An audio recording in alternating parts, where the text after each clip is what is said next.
Hello दोस्तों, very warm welcome. आज के इस वीडियो में हम लोग कंटिन्यू करेंगे अपनी वोकेबलरी 30 डे चैलेंज की वीडियोस को। और आज का दिन है डे 9। डे 8 तक हम लोग वर्ड्स पढ़ चुके हैं एंड आई होप डे 8 तक करीब करीब मैंने जो आपके साथ वर्ड्स डिस्कस किए होंगे वो अराउंड 400 टू 450 रहे होंगे। और इन वर्ड्स में मैं उम्मीद करता हूँ कि आपको 100 टू 150 वर्ड्स डेफिनेटली नए मिले होंगे अगर आप प्रिपरेशन कर रहे थे ऑलरेडी। जो नहीं कर रहे उनके लिए तो शायद 450 में से 350 या 400 वर्ड्स भी नहीं हो सकते हैं, बेसिक वर्ड्स को छोड़ के। तो आइए कंटिन्यू करते हैं सीरीज को। डे 9 में कुछ नए वर्ड सीखते हैं। आज के दिन का सबसे पहला वर्ड है जी रिलक्टेंट। रिलक्टेंट जो कि एक एडजेक्टिव है। पार्ट्स ऑफ स्पीच मैं हमेशा बताता हूं, इनकी इंपॉर्टेंस अपने आप में बहुत है। उनको अकॉर्डिंगली सेंटेंस स्ट्रक्चर के हिसाब से आप यूज कर सको और साथ में पार्ट ऑफ स्पीच का ही same part of speech synonym आप फाइंड आउट कर सको या एंटोनिम फाइंड आउट कर सको। तो रिलक्टेंट पर्सन होता कौन है? जो किसी चीज में ज्यादा विलिंगनेस नहीं दिखाता काम करने की, जिसका इंटरेस्ट नहीं होता उस काम को करने में। ठीक है, अब देखिए जैसे कि दो वर्ड्स आते हैं अक्सर, कुछ स्टूडेंट्स को उसमें कंफ्यूजन होती है। एक वर्ड है uninterested, on the other hand दूसरा वर्ड है डिसइंटरेस्टेड। अब कई स्टूडेंट्स को लगता है कि जो पर्सन इंटरेस्टेड नहीं है किसी काम को करने में वो डिसइंटरेस्टेड है, कईयों को लगता है कि वो अनइंटरेस्टेड है। दोस्तों राइट आंसर इसका अनइंटरेस्टेड है। Somebody who is not interested. Disinterested का मतलब होता है इम्पार्शियल या फिर अनबायस्ड पर्सन, जो किसी तरह की पार्शियलिटी ना करे while taking a decision, while treating people. ठीक है, तो डिसइंटरेस्टेड का बिल्कुल डिफरेंट मीनिंग है। तो दोस्तों रिलक्टेंट इसी का सिनोनिम है जब हम बात करते हैं अनइंटरेस्टेड की। Somebody who is not interested, not eager और एंथुसियास्टिक अबाउट समथिंग, जो अपनी इच्छाएं नहीं दिखा रहा किसी चीज को करने में बहुत ही ज्यादा। सिनोनिम्स क्या है इसके, सिमिलर वर्ड्स क्या है? हेजिटेंट फील कर रहा है वो, या फिर विलिंगनेस नहीं है तो अनविलिंग है, या लॉथ है। लॉथ का मतलब भी होता है किसी चीज को इतना सीरियस या इंटरेस्टिंग ना समझ के उसको ना करने की इच्छा दिखाना। ऐसे ही रेसिस्टेंट, जो रेसिस्ट करता है किसी एक्टिविटी को करने में, वो कौन होगा? रेसिस्टेंट होगा। ठीक है, इसके अलावा वर्ड मैंने आपको बताया अनइंटरेस्टेड। दोस्तों ऑपोजिट वर्ड्स क्या हो सकते हैं? ऑब्वियसली जो पर्सन बहुत इंक्लाइंड है उस काम को करने में, बहुत ही ज्यादा क्यूरियस हो किसी काम को करने में, कोई या किसी कहानी को सुनने में, किसी लेक्चर को अटेंड करने में बहुत ही ईगर हो, मतलब बहुत ही विलिंग हो, या बहुत डिजायर दिखा रहा है तो क्या होगा? बहुत ही डिजायरस पर्सन होगा। ठीक है, तो ऐसे कुछ वर्ड्स इसके ऑपोजिट वर्ड्स बन सकते हैं, जैसे कि विलिंग, ईगर, एंथुसियास्टिक या फिर inclined.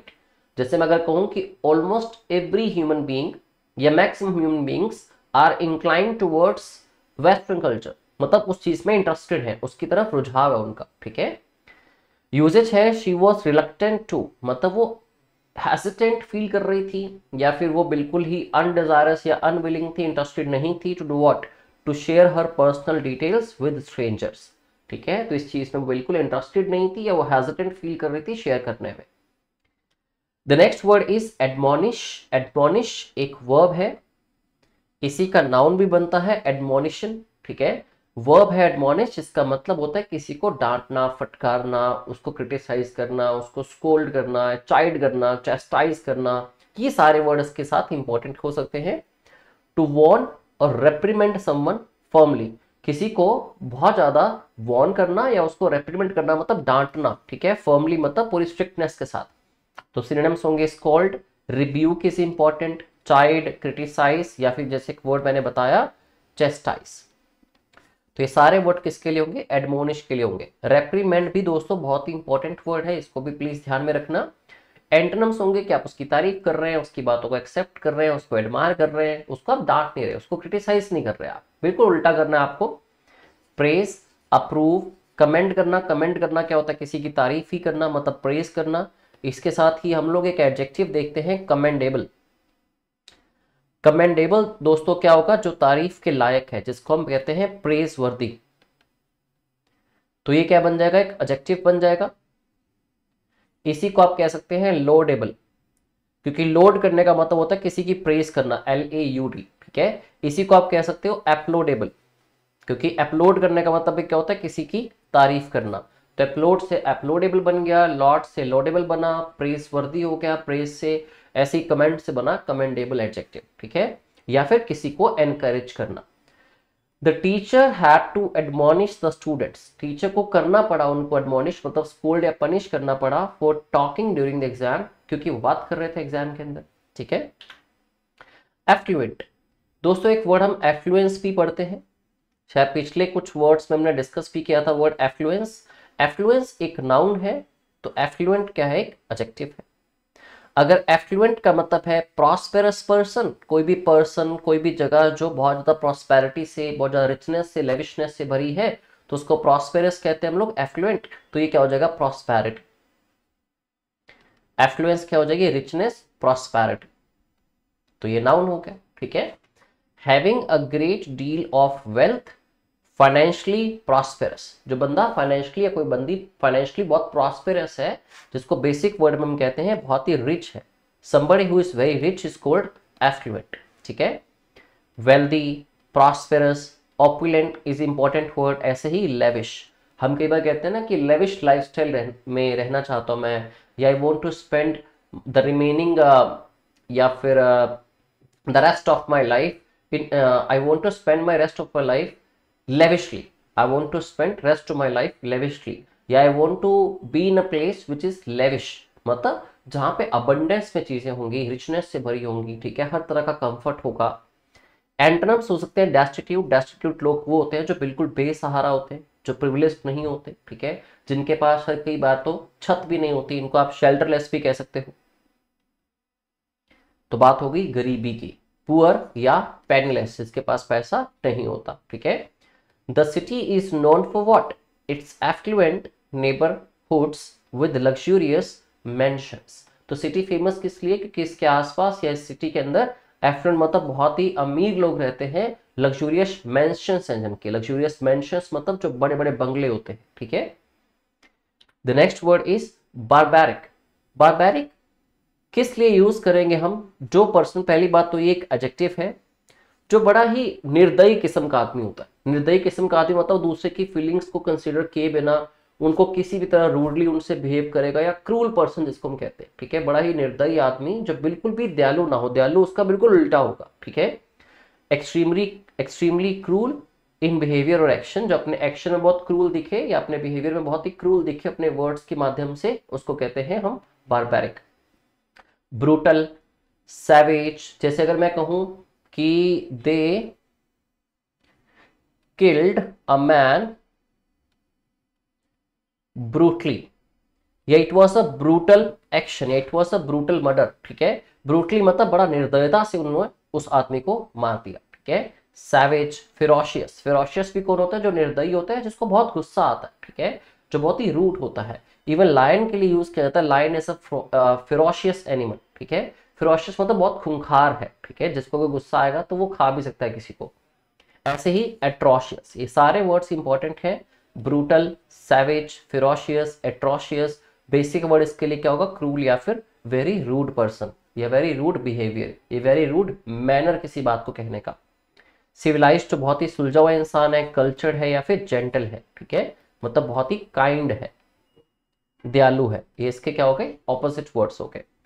It's barbaric to harm animals, तो ये बड़ा ही ब्रूटल है, बड़ा ही क्रूल है एनिमल्स को हार्म करना for entertainment purposes, entertainment purposes के लिए या फिर अपना पेट भरने के लिए। तो एनिमल्स पे अत्याचार करना बहुत ही क्या है, बार्बरिक है, रूट या क्रूल या फिर ब्रूटल एक एक्शन, ठीक है। The next word is the next word is copious. अब दोस्तों कॉपियस भी क्या है, एक एडजेक्टिव ही है। कोई भी एक ऐसी चीज, कोई भी एक ऐसा प्लेस, ठीक है, जिसमें क्वांटिटी बहुत ज्यादा मात्रा में है, नंबर्स में बहुत ज्यादा है, लार्ज इन क्वांटिटी मतलब बहुत मात्रा में चीजें भरी हुई हैं, जिसमें उसको कहते हैं कॉपियस। अबंडेंट, अबंडेंट आपने सुना होगा, अबंडेंट मतलब फुल, जिसको आप रिप्लीट भी कह सकते हैं। रिप्लीट का मतलब बेसिक वर्ड क्या होता है, फिल्ड, मतलब पूरी तरह से भरा हुआ है, ठीक है, जिसमें बहुत ज्यादा क्वांटिटी में चीजें हैं। प्लेंटीफुल या बाउंटीफुल, तो प्लेंटी जैसे हम कहते हैं ना, अ प्लेंटी ऑफ पीपल या फिर अ प्लेंटी ऑफ थिंग्स, तो अ प्लेंटी का मतलब क्या होता है, बहुत ज्यादा होना नंबर या क्वांटिटी के अंदर, तो उसका बन गया एडजेक्टिव प्लेंटीफुल या फिर बाउंटीफुल, ठीक है। मीगर, मीगर जिसमें बहुत ही कम मात्रा में बात होती है, ठीक है, बहुत ही छोटा नंबर या छोटी अमाउंट या छोटी क्वांटिटी की बात होती है, ठीक है। ऐसे ही डेफिशिएंट मतलब जिसमें डेफिशिएंसी है, कमी है किस चीज की, मतलब प्लेंटीफुल नहीं है, प्लेंटीफुल मतलब भरपूर, ठीक है, इसको आप कह सकते हैं भरपूर या फिर प्रचुर किसी भी चीज से। वो जो खाली है जिसके अंदर थोड़ी कमी है, डेफिशिएंसी है, वो क्या बन गया, डेफिशिएंट, उसका ऑपोजिट वर्ड। ऐसे ही इनसफिशिएंट, क्योंकि ये चीजें क्या होती हैं, सफिशिएंट होती हैं, जो कॉपियस होती हैं, तो सफिशिएंट का ही एंटोनिम बन सकता है insufficient. Okay, after the storm there were copious amounts of water flooding the streets. Copious amounts of water मतलब बहुत ज्यादा मात्रा में पानी था जो कि फ्लड कर रहा था स्ट्रीट्स में, मतलब बह रहा था, ठीक है, एक स्टॉर्म के बाद। दोस्तों अगला वर्ड है मेलिशियस, काफी इंपॉर्टेंट वर्ड है, काफी बार न्यूज़पेपर में यूज होता है। मेलिशियस भी क्या है, एक एडजेक्टिव है। एक ऐसी बात, एक ऐसा पर्सन, एक ऐसी स्टेटमेंट, एक ऐसा रिमार्क या ऐसी कैंपेन जो लोगों को हार्म कर सकती है मेंटली, या खास करके मेंटली या फिजिकली, ठीक है, जिसमें मेंटली हम वर्ड को ज्यादा यूज करते हैं। मेंटली किस चीज के ऊपर, किसी पर्सन के दिमाग पे बहुत गंदा असर छोड़ना कुछ चीज का, या फिजिकली भी हो सकता है, ठीक है, और ये खास करके इंटेंशनली किया जाता है। तो जो इंटेंशनली हार्मफुल, ठीक है, या ड्रिवन बाय अ डिजायर, एक ऐसी चीज, एक ऐसी डिजायर से उस काम को किया गया है कि वो कुछ ना कुछ हार्म या इंजरी क्रिएट करे, ठीक है। जैसे अगर मैं कहता हूं he used malicious words to tarnish the image of the companies manager, तो उसने मेलिशियस वर्ड्स को यूज किया, मतलब हार्मफुल वर्ड्स को यूज किया जिससे कि उसकी इमेज के धज्जियां उड़ जाए। टार्निश का मतलब होता है किसी भी चीज को डिस्ट्रॉय करना, डैमेज करना। अगर मैं टार्निश इमेज के लिए बात कर रहा हूं, टार्निश इमेज को टार्निश करना, उसकी गुडविल को टार्निश करना, मतलब उसको क्या करना, डिग्रेड कर देना, धज्जियां उड़ा देना, मतलब टार्निश करना। हॉस्टाइल, विंडिक्टिव, विंडिक्टिव बहुत ही इंपॉर्टेंट वर्ड है, ठीक है, या फिर विशियस, तो विशियस वर्ड्स हो सकते हैं, विंडिक्टिव वर्ड्स हो सकते हैं। तो आप इस वर्ड को किसी पर्सन के लिए यूज कर सकते हो, किसी पर्सन द्वारा यूज किए गए वर्ड्स के लिए, किसी पर्सन द्वारा यूज की गई किसी स्टेटमेंट के लिए, उसके दिए हुए रिमार्क्स के लिए, या कोई भी एक ऐसी कैंपेन चलाई गई जिस कैंपेन में कुछ लोगों के चीजों के अगेंस्ट बातें हुई, हार्मफुल बातें हुई, या एक इंजरी क्रिएट हुई, ठीक है। तो उन सारे वर्ड्स के लिए आप मेलिशियस यूज कर सकते हैं, उन सारे नाउन्स के लिए।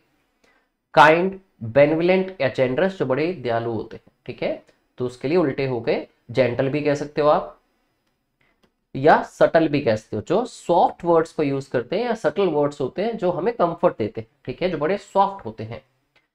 द हैकर्स मेलिशियस इंटेंट, तो हैकर की जो मेलिशियस इंटेंट थी, मतलब हार्म, इंटेंशनली जो उसने सोचा, जैसे आपने देखा ना, driven by a desire to cause harm और इंजरी, ठीक है, तो इंटेंट मतलब उसकी जो इंटेंशंस थी।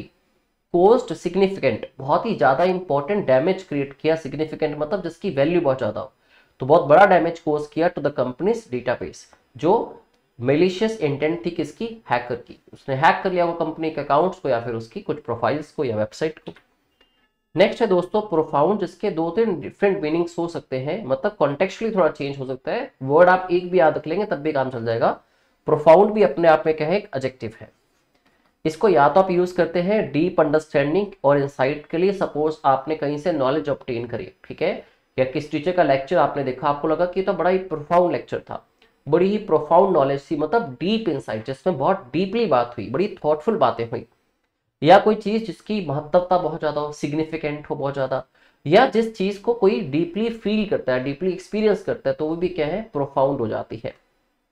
इंसाइटफुल या थॉटफुल आप यूज कर सकते हो डीप अंडरस्टैंडिंग या इंसाइट के लिए, इंसाइटफुल सिनोनिम बनेगा, थॉटफुल बनेगा। इम्पैक्टफुल या सीवियर, ठीक है, जिसका इम्पैक्ट बहुत ज्यादा हो, मतलब सिग्निफिकेंट इम्पैक्ट हो, जैसे पीछे आपने पढ़ा सिग्निफिकेंट डैमेज, मतलब जिसका इम्पैक्ट बहुत ज्यादा था, पिछले सेंटेंस में था ना सिग्निफिकेंट डैमेज। सीवियर मतलब जिसकी इंटेंसिटी बहुत हो। ऐसे ही हार्ट फेल्ट, जिस चीज को आपने दिल से महसूस किया बहुत डीपली, या फिर पॉइनेंट, ठीक है, इसमें जी प्रोनाउंस नहीं करना आपने, पॉइनेंट, तो पॉइनेंट वही चीज है जो दिल से हम लोग डीपली फील करते हैं किसी की बात को या किसी भी चीज को। तो इसका उल्टा हो जाएगा सुपरफिशियल, शैलो, जो डीप नहीं है, ट्रिवियल, जिसकी इंपॉर्टेंस बहुत कम है, ठीक है, या छोटी मोटी चीज, ठीक है, इनसिग्निफिकेंट, सिग्निफिकेंट, जिसकी इंपॉर्टेंस बहुत नहीं है। जैसे कुछ हमारे आपस में ट्रिवियल इश्यूज हो जाते हैं, तो ट्रिवियल इश्यूज का मतलब क्या है, छोटे छोटे टाइनी इश्यूज जो बहुत इंपॉर्टेंस नहीं रखते हैं, ठीक है, जिन पे जल्दी से चीजें सुलझाई जा सकती हैं। The teachers profound knowledge, teacher की इन डेप्थ, इंसाइटफुल या थॉटफुल नॉलेज, बहुत डीप नॉलेज, इंस्पायर्ड ऑल हर स्टूडेंट्स। दूसरा सेंटेंस है हिज प्रोफाउंड लव, मतलब डीप लव यहाँ पे मीनिंग निकला। तभी मैंने आपको कहा अगर डीप को भी याद कर लेंगे तो डीप कुछ भी हो सकती है, डीप नॉलेज भी हो सकती है, डीप इंसाइट मतलब आपके ओपिनियंस हो सकते हैं, डीप मतलब जिसका इंपैक्ट बहुत गहरा था, या फिर डीपली जिस चीज को फील किया गया। ठीक है, तो his profound love for his family was evident, तो उसका जो गहरा प्रेम था, लव था अपनी फैमिली के लिए, बड़ा ही क्रिस्टल क्लियर था, एविडेंट था इन हिज एक्शंस, उसके एक्शंस। ठीक है दोस्तों, नेक्स्ट वर्ड है एब्सटेन। एब्सटेन होती है एक वर्ब, किसी भी चीज को अवॉइड करना या किसी भी चीज से इंटेंशनली दूर रहना। ठीक है, या उससे परहेज करना, तो इसको आप परहेज करना भी कह सकते हो, किसी चीज से दूर रहना या उससे परहेज करना, उसको अवॉइड करना। To stay away deliberately, intentionally किस चीज से दूर रहना, फ्रॉम डूइंग समथिंग, कुछ करने से, स्पेशली समथिंग एंजॉयबल, मतलब कुछ अच्छा या एंजॉयबल करने से दूर रहना। ठीक है, अवॉइड करना, स्टे अवे, या फिर इसके लिए इंपॉर्टेंट वर्ड है रिफ्रेन। तो रिफ्रेन और एब्सटेन दोनों ही इंपॉर्टेंट वर्ड्स हैं, सिनोनिम्स हो गए सारे ये। एंड्रम्स ऑपोजिट वर्ड्स के, इंडल्ज मतलब उस एक्टिविटी में ढल जाना, इंडल्ज हो जाना मतलब उसके अंदर पार्ट ले लेना। ठीक है, उसका हिस्सा बन जाना, उसी को पार्टिसिपेट करना या पार्टेक करना कह सकते हैं आप। ठीक है, during the festival people were encourage to, लोगों को क्या ज्ञान दिया गया, उनको किस चीज के लिए प्रोत्साहित किया गया, to abstain from material pleasures, कि वो दूर रहें किससे, मटेरियल प्लेजर से। दोस्तों एक ऐसा पर्सन जो मटेरियल प्लेजर को ही हमेशा प्रेफरेंस देता है ना, उसको कहते हैं डिबाउचरी। डिबाउचरी होता है लग्जरी सीकर या प्लेजर सीकर। डिबाउचरी इंसान वो होता है जो लग्जरी सीकर या प्लेजर सीकर पर्सन होता है। तो सबको उपदेश दिया गया, सबको एनकरेज किया गया कि वो मेटलिस्टिक प्लेजर्स जो है उनसे दूर रहें and focus on spiritual growth, और स्पिरिचुअल ग्रोथ पे फोकस करें। ठीक है, The next word is catastrophe. ठीक है, this is not pronounced as catastrophe. आप इसका ही जब एडजेक्टिव देखते हैं ना, जब इसका एडजेक्टिव जो IC लग के बनता है, इसकी प्रोनाउंसिएशन होती है कैटास्ट्रॉफिक। ठीक है, catastrophic, but this is called catastrophe. ठीक है, कैटास्ट्रोफी का एक नाउन है और उसका एडजेक्टिव बना कैटास्ट्रॉफिक। कोई बड़ी आपदा, कोई बड़ा नुकसान। ठीक है, जैसे कि आप वर्ड यूज करते हैं ना मिस हैपनिंग, कोई बड़ी मिस हैपनिंग हुई, या फिर आप यूज करते हैं वर्ड एडवर्सिटी, या कुछ वर्ड्स यहां लिखे जैसे कि डिजास्टर, कैलामिटी, ट्रेजेडी, ये बेसिक वर्ड्स आपने सुन रखे होंगे। इसी को हम कहते हैं फियास्को। फियास्को द हिंदू काफी यूज करता है, इवन कैटास्ट्रोफी वर्ड भी इंपॉर्टेंट है। इन शॉर्ट इसको आप मिस हैप कह सकते हैं, या फिर इसको आप मिस फॉर्च्यून भी कह सकते हैं।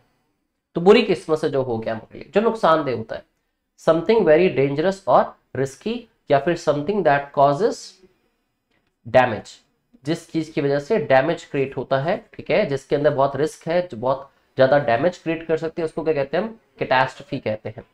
उल्टा हो गया ट्रायम्फ, जिसमें विक्ट्री की बात होती है, सक्सेस। ट्रायम्फ का मतलब भी क्या होता है, विक्ट्री या kind of ecstasy, full of happiness, happiness की फीलिंग को। ब्लेसिंग या फिर फॉर्च्यून, फॉर्च्यून का उल्टा बना miss Fortune. The tsunami was a catastrophe, जो सुनामी थी एक बड़ा डिजास्टर था, कैलामिटी थी, दैट डेवस्टेटेड, जिसने डेवस्टेट कर दिया कोस्टल टाउन्स को।